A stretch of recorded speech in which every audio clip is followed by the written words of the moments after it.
Okay, so imagine this for a second. You're in the very heart of Paris. You're looking at the Louvre, maybe the Eiffel Tower. It's the city of light. It feels like the absolute peak of civilization, right? All structure, all beauty. It really does. But the sources we're digging into today, they paint a completely different picture. And honestly, it's a disturbing one. They suggest that all that order is built on top of something incredibly fragile. A total duality. Yeah, because right under your feet, maybe, 60, 70 feet down, that whole structure just dissolves. It becomes total unmapped chaos. That's the perfect word for it.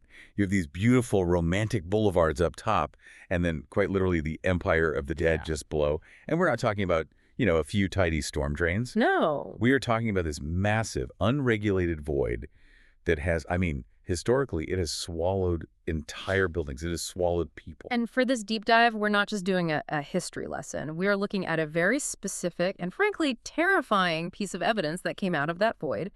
It's a video camera. Right. Found deep inside the forbidden parts of the Paris Catacombs.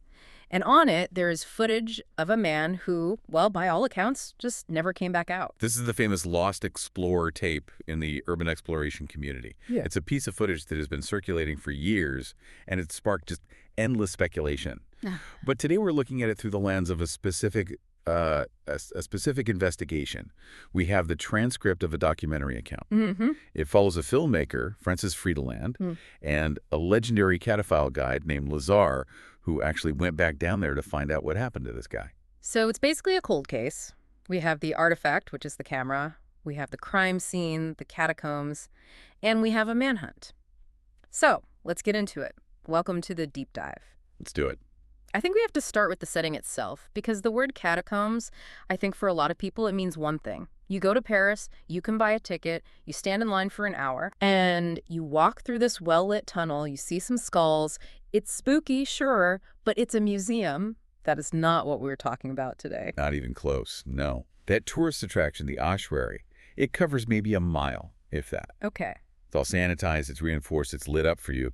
The actual network, the réseau as they call it, the sources estimate it's around 200 miles just on the left bank. 200 miles? And maybe 400 miles total, if you start including all the disconnected systems under the suburbs. Just to put that in perspective for you listening, that is about the distance from Los Angeles to San Francisco. Imagine that, but all tangled up under a single city. And it is completely unmapped for the most part. It's unlit, it's unmaintained. And to get why it's even there, you have to go back to the geology.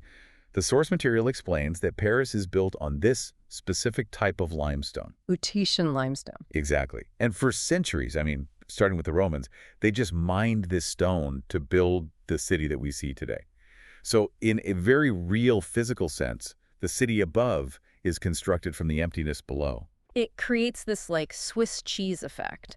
And the sources say it's not just one flat level either, which is what I always imagine. It's a three-dimensional maze. Right, and that's where the danger really comes in. You've got upper networks, lower networks, wells connecting them.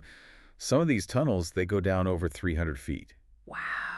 And these were working quarries. They weren't designed for people to walk through. They were designed to follow the best veins of stone. So the layout is it's chaotic by its very nature. Dead ends, collapses, sudden drops. And then something changes in the 18th century. It stops being a mine, and it becomes a tomb. This part of the history is just staggering to me every time I read about it. The cemeteries in Paris were literally overflowing. It was a massive public health crisis around 1785. The ground couldn't hold the bodies anymore. You read reports from that time of people's basements filling with decomposition because the cemetery walls would just burst. Oh, that's horrific. It was a nightmare. Yeah. So the state makes this decision, empty the cemeteries, and just dump the bones into the old quarry tunnels. And dump really is the right word, isn't it? For these sections, the illegal ones. Because in the museum, you see the skulls arranged in hearts and crosses and things. Right, it's very artful. But deep in the network, it's just piles. Millions of them. They say 6 million Parisians, that's the population down there. So when you go into the illegal parts, the wild catacombs, you are crawling through the literal foundation of the city, which also happens to be a mass grave. And yet it's been illegal to go in there since 1955, but there's this entire subculture of people who do, the cataphiles. Yeah, and this is a really fascinating part of the source material. These cataphiles, they're not just, vandals or kids looking for a thrill. They're almost like guardians of the underground. They Right. map new tunnels, they clean up trash, they create art down there, they even have parties. It's a whole secret society with its own rules, its own ethics. But the man on this tape, the explorer whose camera they found, he wasn't one of them, was he? That's what the investigation concludes. And that distinction, it's absolutely crucial to understanding what happened. A cataphile knows the geography, they respect the danger. Yeah. The man on the tape, all the evidence suggests he was just completely unprepared. Okay, so let's get to the artifact. The camera. It's found deep in the network, and it's handed over to this filmmaker, Francis Freedland. When he finally watches the tape, what is he actually seeing? It's raw footage. It's all point of view. So there's no commentary, no narration. You just hear footsteps, and you see the beam of a flashlight cutting through this immense darkness. There's something so immediate about POV footage, isn't there? It really puts you right in his shoes. You see exactly what he saw. And at first, it seems, pretty standard. He's just walking, exploring. He's curious, yeah. He's looking at the walls, the tunnels. But there are red flags almost right away, if you know what you're looking for. He stops to film these bones on the ground. And the source specifically highlights that the bones are arranged into arrows. Arrows, pointing the way. Now, to me, that sounds kind of smart. He's leaving himself a trail like Hansel and Gretel with breadcrumbs. That's the logical assumption, exactly. Yeah. But Friedeland, he brings in this expert guide for his documentary, this legendary cataphile, who only goes by Lazar. Okay. And Lazar watches that part of the tape. He sees the bone arrows, and he just immediately shakes his head. It's a bad sign. Why? I mean, what does the expert see that the rest of us are missing? Because if you actually know the network, you don't need to rearrange human remains to find your way. Yeah. You use maps, you use a compass, you use the names that are carved into the walls from centuries ago. Making bone arrows is what an amateur does. Oh. It tells Lazar that this guy was unprepared, he didn't have a map, and he was trying to force his own logic onto a place that is fundamentally chaotic. It screams that he was already lost long before the really scary part even started. So we've got a lone guy deep in the network using these, unreliable markers. And then about 40 minutes into this footage, everything changes. It stops being an exploration. Yeah, it turns into a horror film. And the shift is it's abrupt. The explorer stops walking, he seems to hear something, or maybe just realize something. And then he starts to move fast. And the audio here, just reading the description of the audio and the transcript gave me chills. It's not the sound of someone jogging, it's panic. It is. It's hyperventilation. The breathing becomes ragged and loud and just frantic. And visually, the camera's just shaking all over the place. He's checking behind him, then forward, then behind him again. It perfectly captures that primal fear, that maze panic. The moment you realize every single corridor looks exactly the same. The limestone walls, the darkness, it just repeats forever. And the number one mistake he makes is speed. In a cave system, you never, ever run. You can't see the floor, you don't know if there's a well or loose rocks or a drop, but he is sprinting. He's just being driven by pure fight or flight. Does the footage show what he's running from? Is there a sound, a Yeah. person, anything? And that is the million-dollar question, isn't it? Yeah. Visually, nothing.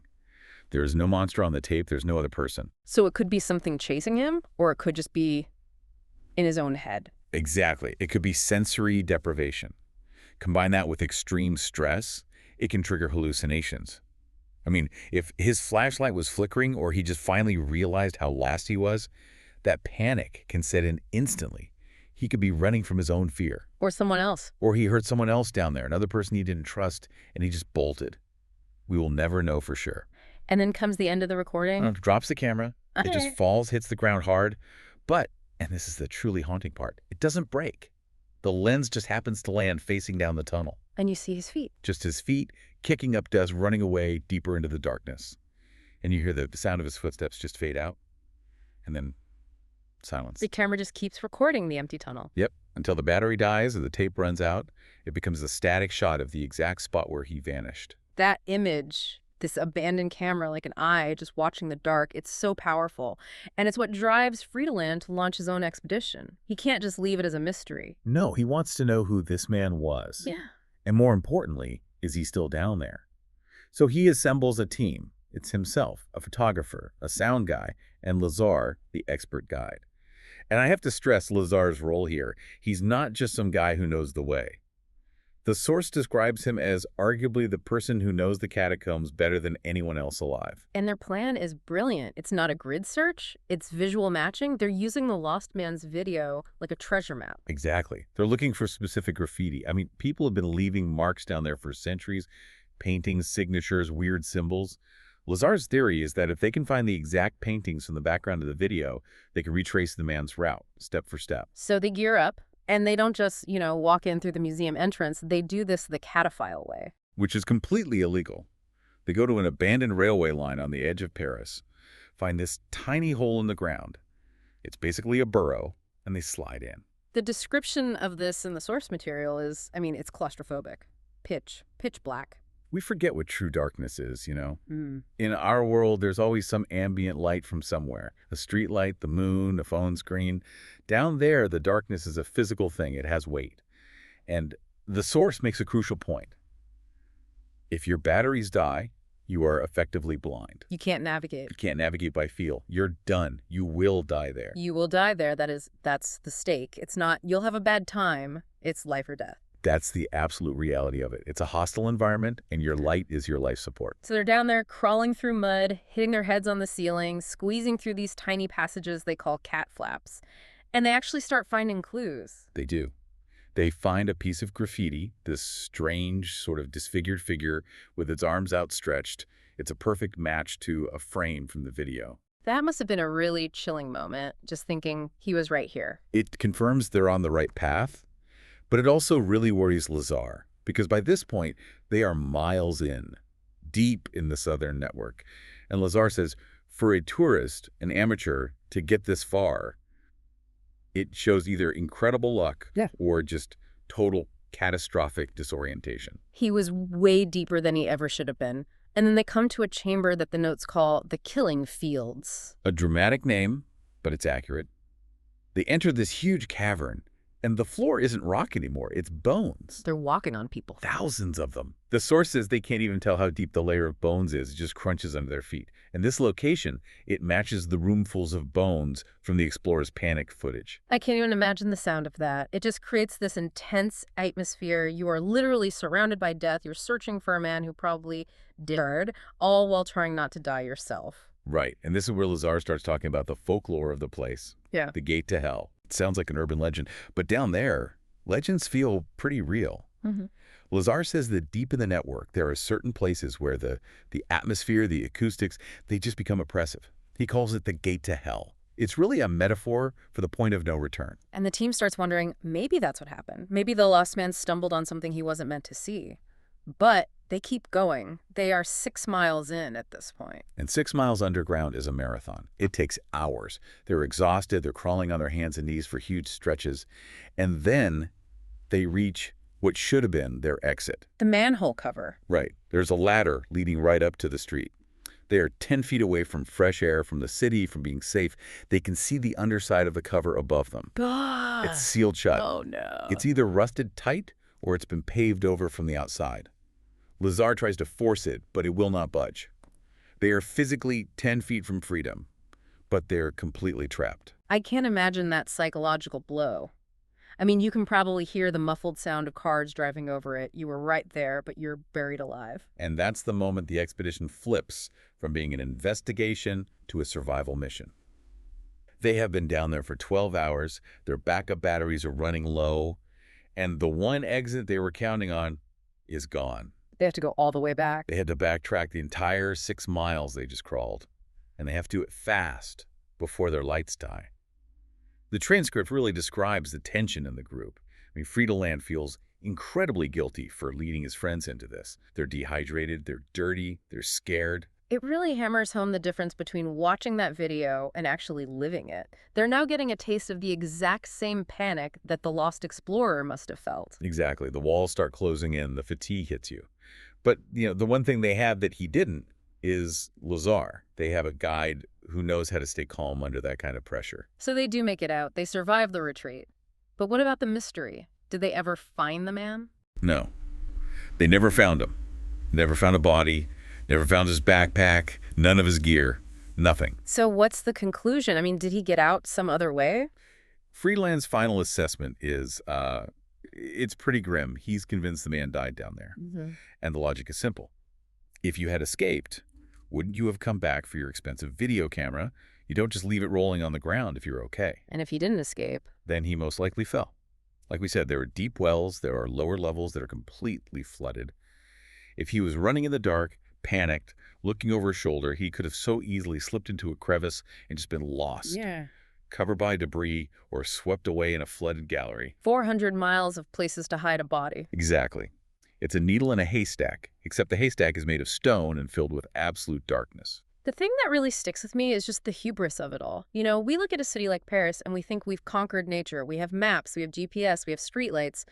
But you just go 60 feet down and you are right back in the wild. It's the ultimate wilderness, and it's hidden in plain sight. And the catacombs, they're just indifferent. They don't care if you're lost.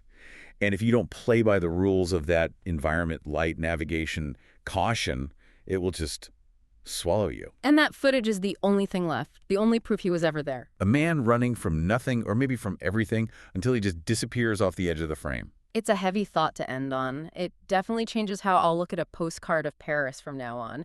You see the Eiffel Tower, but now I'm going to be thinking about the empty sockets of the 6 million skulls underneath it all. Layers, right. Yeah. Every city has them. Some are just a lot darker than others. Well, on that cheerful note, we're going to wrap up this deep dive. Just a reminder for you listening, curiosity is a great thing, but preparation is survival. And maybe just, stay above ground. Solid advice. Thanks for listening. We will see you on the next one. Take care.